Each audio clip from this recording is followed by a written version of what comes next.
Good morning. It is 6 a.m. in the morning, and I'm just finishing up drawing a few things, getting another sheet ready to go, and I wanted to do maybe more into Inkscape to go off the first video that I've done. So, uh, the 16 gauge uh, 015, so this is the 15th sheet of 16 gauge I've cut, is my main sheet that I'm trying to cut next. So when I sit down to the table, if I'm going to sit down, I'm going to start designing. I'm going to try to batch as many things as possible. So, I have this navy piece that needs to go out. This Snyder piece is going out. I have an order for a battle helmet, and I went ahead and cut a second one. I have some that are powder coated, but I wanted a few raw ones to do some painting here at the house.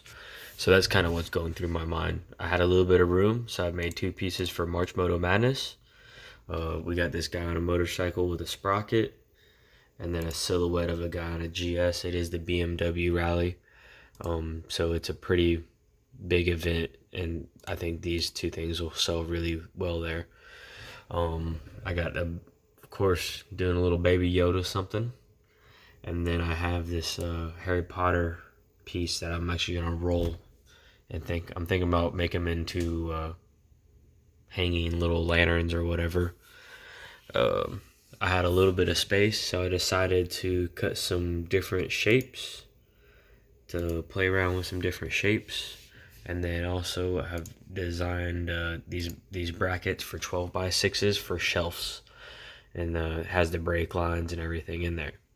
So this is all broken up into different layers now. If I open up the layer tab,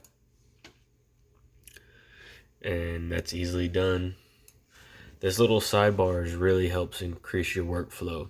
So to get into a few of the tips of Inkscape and stuff, you want to have over here, you want your layers, you want text is okay, the text and font stuff, because you do a lot of stuff with text, but layers, align and distribution, that one's a really good one. Path effects, you can bend your letters and stuff and your words with the bend effects, and then your fill and opacity. So object, go up here, object, fill and stroke. That's a good one to have too, because if you're breaking apart something, you can change the opacity of that part and see what's behind it in the different vectors. And that's something I can cover in a more in-depth video. But this little sidebar and utilizing, at least fill and stroke, layers, and align and distribute, those are the three tabs I use a lot over there. Another pro tip is, if you actually look at the mouse that I have here, I can't remember how much it's not very expensive. I bought it like 7 years ago. It does have these little buttons on the side, and you can actually set up different profiles. And the cool thing about that is, if just in a workflow sense, I can switch between my selection tool and vector tool, and then I can also go straight into my measuring, all from my right thumb. And it just helps with the whole process, because I can move this piece around.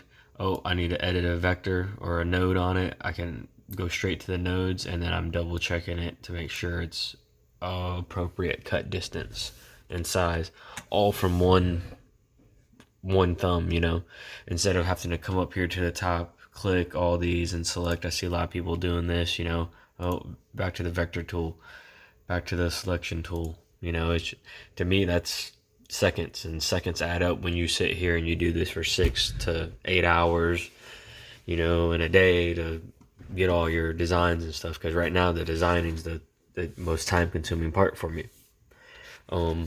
So that really helps. I do also have this keyboard, and then I have a few hotkeys right here. And again, it just helps with the workflow. It just, once you learn the program and the software and you get your keyboard and everything set up, but that's just a thing that helps me. So that's another pro tip. So that was this is the sheet that we're trying to cut here, the 16 gauge one. And then on these other files, I have, my custom stuff.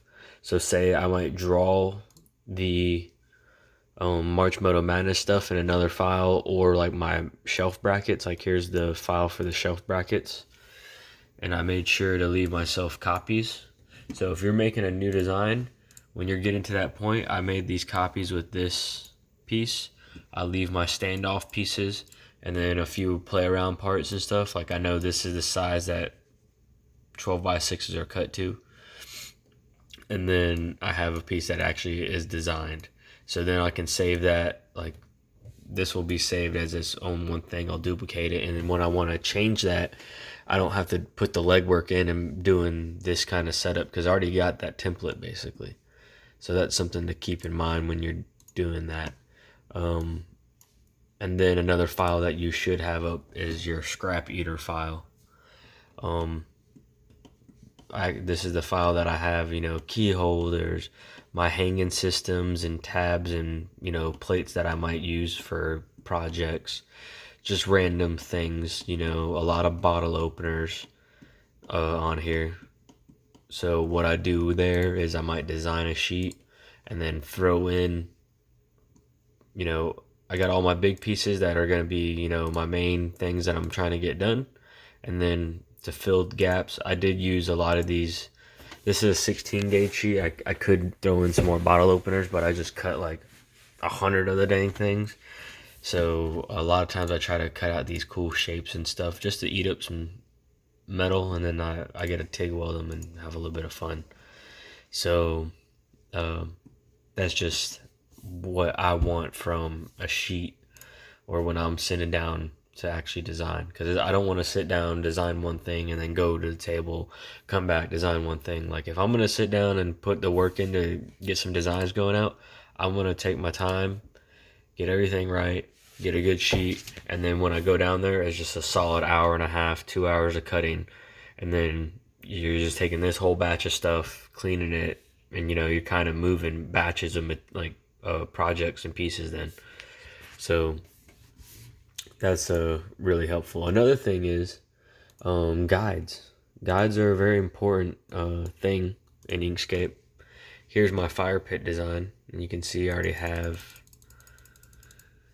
this is the one I just cut out, and I have the blank pieces here.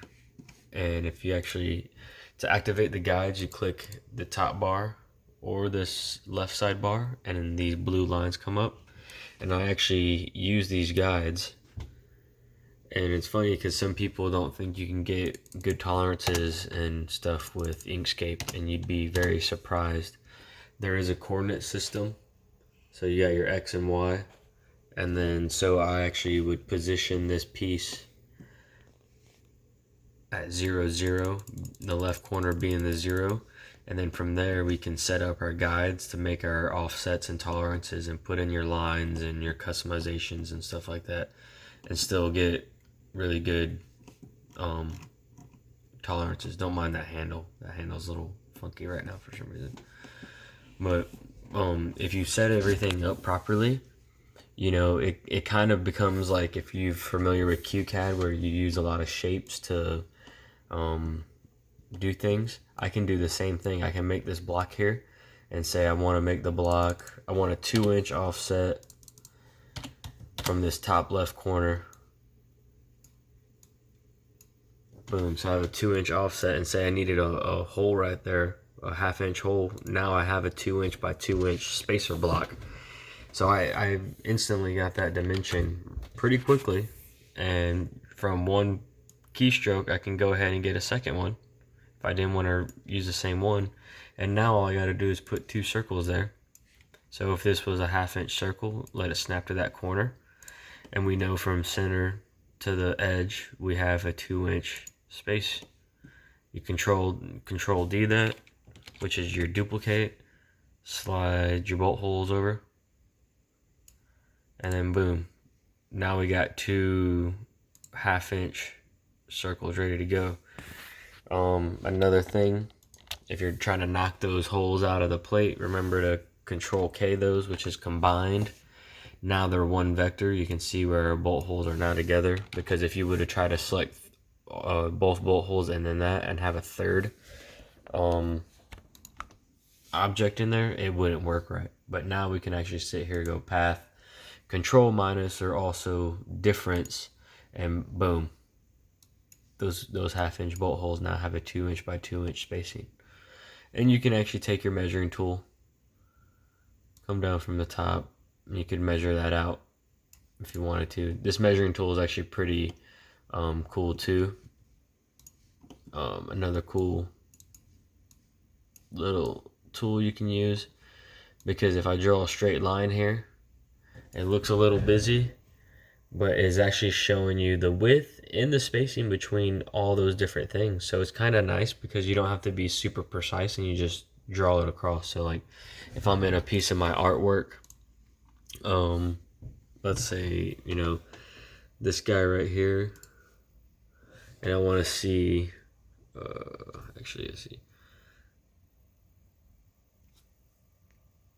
Let's do that one, this guy right here. You know, you can actually see the different thicknesses and things like that without having to be like spot on. Or if we wanted to find out how wide these are, and then the spacing in between is 0.6 of an inch. So it's pretty cool. And it also gives you, you know, it has a protractor on there that gives you your angles and stuff. So that's another awesome tool to use. This video is going on 11 minutes, so I don't know what I need to really focus in. Those are a few tips and tricks, and again, kind of my ideal of going into Inkscape. I do have, as far as admin, I'm not sure how y'all are doing it, but as far as admin, I am tracking. I have a file called collection, and I serialize every sheet by gauge number with the master file. So in my master file has every sheet by the serial number. So for me, this has made it really easy, because when somebody says, hey, I like those table legs you did. Oh, okay. If I didn't know exactly where they're at, I can easily reference all my data and things I've made from this file. So it kind of helps just tracking down and keeping a flow of like things that you've done. Because, you know, even like every single project, I try to always cut a full sheet. So, and I mean, it's gone pretty well where I'm meeting that requirement. But even then, if we didn't make an entire sheet, say we only cut half of this, we can easily come back to this same file, fill the rest of it in, and then cut the rest of the sheet, as long as it stays in the table where it's supposed to. So, and then I want to get a little bit deeper in that, so I'll probably do another Inkscape video. But those are a few of my tips and tricks on Inkscape. Remember, like, maybe hotkeys, definitely using the guides, align and distribute, fill and stroke, layers. Start using those layers and stuff to break apart everything. And then, what's another thing? I think that's a pretty good amount right now. At least you all are getting an understanding of like full sheet utilization. I know a lot of people just design one part, go to their table, design one part, go to their table. You know, that's fine and dandy, but to me, if I'm going to do it, I'm going to do it, you know, as best as I can. And I'm going to try to increase that efficiency and the way I think ahead. Because really, some of this stuff is, you know, is a gamble. Like these two pieces right here for March Moto Madness they might not sell. I think they will, because, I mean, it's a dude on a GS and it just looks so, yeah, it just looks so good.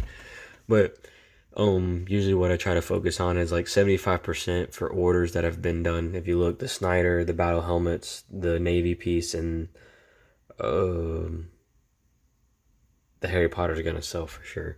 But the majority of these pieces are for things that are already making money. And then I use whatever space to, you know, add a new design or come up with something. Because new on this sheet is the Harry Potter piece. These circles, which are going to be, once this is rolled, they should be the same circumference as this circle here. And I've actually met those tolerances, because this is 18 18.2 inches. So with this square being 18.2 inches, that's right at like a 6-inch circumference or a diameter circle. So once we roll these in like the English or the slip roll, it should fit pretty well on this 6-inch plate, and then I can just kind of modify that, weld them out and smooth them and feather them out and clean them up. Another thing new on the sheet, like I said, was the brackets and stuff. So it's like giving y'all the idea of what y'all need to kind of think about when you're sitting down to do this. And also, that just because you get good in one program doesn't mean not to use another one. I was messing around today in Fusion 360, and you know, it's been a while. So, but that's my little quick video. I'm gonna post this one and try to get some more stuff out. Thanks.